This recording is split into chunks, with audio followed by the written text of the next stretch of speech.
Meet Jamus, an accountant who lives in a two-room flexi HDB with his wife and 3 young kids. Jamus is wheelchair-bounded and is only able to walk unassisted for short periods, but the nature of his job allows him to work at home. Due to space constraints, the living room functions as a second bedroom for his wife and himself. His 3 kids share the only bedroom in the house. Unfortunately, Jamus was issued a stay-home notice after testing positive for COVID-19. He now isolates himself inside the bedroom, and living room is now shared by all other family members.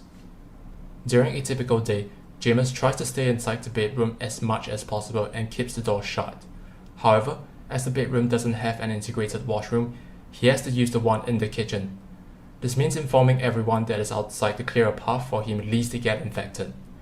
Jamus used a variety of methods to do so, such as knocking on his room door and vocalizing, messaging his family on WhatsApp, or calling them. However, they are ineffective all the time. If the television is switched on in the living room, the dial knocks on his door often go unheard, so does his vocalizations. His messages on WhatsApp are often parked within his family members' numerous other notifications, going unseen. There are occasions where even his calls are not picked up as his family members do not have their phones with them at all times. He once thought about opening the door to call his family members instead, but decided not to do so as it risks exposing his family to the virus. Jamus does this about 6 times a day, twice. The second time to inform his family members that he is inside the bedroom and they are safe to return to the living room. Safe to say, this is pretty infuriating, and his limited mobility makes this ever more so painful. This is where my solution comes in to make Jamus's life a little easier. The Mini Traffic Light System, or MLTS, allows the quarantine to easily inform family members of their intention. It's a 2-part system that consists of a control module which allows the quarantine to indicate their intention, which is then reflected on multiple indicator modules that are placed around the major areas of the house. This is how Jamus' life would be like once the MLTS is installed in his house. Jamus needs to use the washroom. Instead of his usual methods, he pushes a yellow button on the control module mounted on his wheelchair, signifying his intention. The 3 indicator modules at the living room, kitchen, and entrance react by lighting a bright yellow LED, and a 70 decibel buzzer goes off. His kids, who are in the living room, and his wife, who is in the kitchen cooking, immediately takes notice, and they start collectively moving to the alleyway right outside of the house. She then presses the acknowledge button on the indicator module, which shows a clear message on the control module.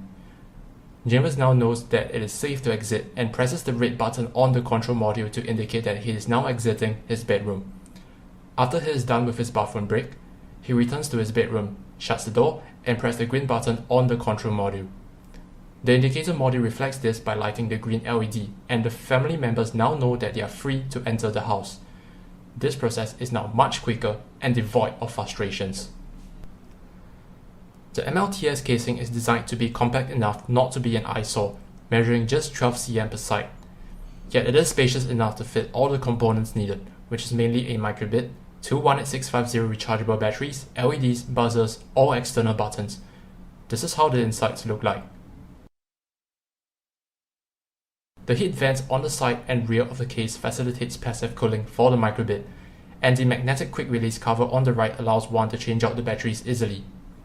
The integrated entry screws on the rear of the case enables the user to wall mount it discreetly, but also can be used with an add-on accessory to mount it to a wheelchair.